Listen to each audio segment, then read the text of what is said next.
Bonjour, Ludovic Leclerc, votre analyste pour benjaminvestor.be. Voici la mise à jour en vidéo de mon avis concernant l'euro et l'or face au dollar. Analyse qui se fera pour la semaine du 28 mars. Alors, pour rappel, ce 28 mars n'indique pas que le marché Euronext sera fermé. Le marché américain sera ouvert et donc l'euro-dollar ainsi que l'or sera également coté, mais avec forcément des volumes moins importants et probablement une volatilité moins importante. Avant de commencer cette analyse, je vous rappelle que le marché comporte des risques de perte qui n'est pas adapté à tous les profils d'investisseurs. C'est à vous-même d'évaluer vos propres risques. Moi, je ne suis pas pour vous conseiller dans vos opérations. Ce que je vous conseille simplement, c'est d'ouvrir un compte démo afin d'établir vos stratégies. Ma stratégie à moi, c'est l'analyse des impulsions. Stratégie qui utilise plusieurs outils dans le graphique et en dehors du graphique. Une stratégie que je peux également vous enseigner si vous le souhaitez. Alors, passons premièrement à notre euro-dollar. Euro-dollar qui, la semaine dernière, était sorti par le haut de ce triangle que je vous avais dessiné pour venir une nouvelle fois se taper sur les 1,1318 et former ici donc un double top. Pour l'instant, cette semaine-ci a été complètement baissière. On est venu se poser gentiment sur le haut de notre biseau ici, avec ce support des 1,11 qui peut toujours faire effet en cas de poursuite baissière. On est en dessous de la M7 et au-dessus de la moyenne mobile 20 périodes.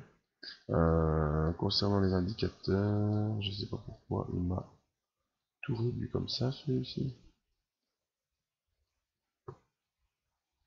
Donc on a cette divergence sur le MACD ici, qui nous indique donc la faiblesse du cours et probable poursuite baissière jusqu'au support en tout cas ici des 1,1096.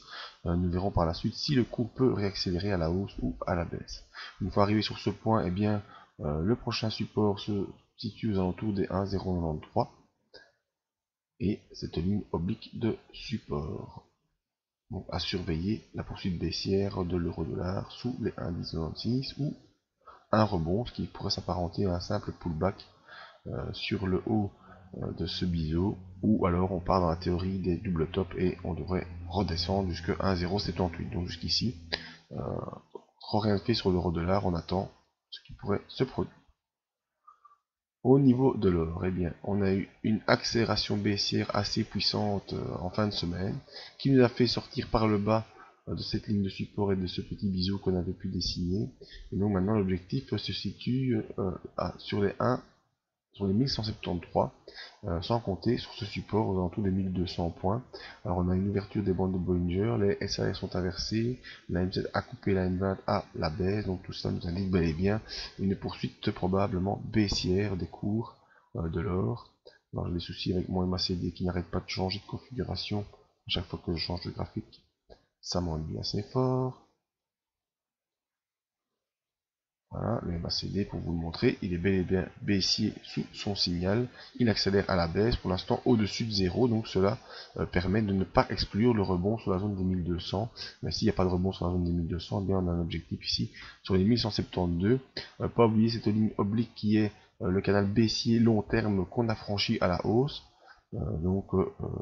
Les zones de support sont encore bien présentes et bien puissantes afin de permettre simplement une consolidation du cours pour avant une nouvelle accélération haussière. Mais pour l'instant, dans le court terme, pour la semaine prochaine, il faut privilégier une poursuite baissière de l'or en direction au moins des 1200 et peut-être même des 1178. Donc 1172, une zone à surveiller entre 1200 et 1180 pour attendre un rebond haussier et une poursuite des cours au-delà des 1272 en direction des 1327. C'est donc mon avis sur l'euro-dollar et sur l'or côté en dollars. Vous pouvez me joindre via le site benjaminvestor.be ou la page Facebook, page Twitter. Le plus important étant de venir sur le site s'inscrire à la mailing list en bas de page afin de ne rien rater de nos nouvelles analyses. Merci à tous, à bientôt.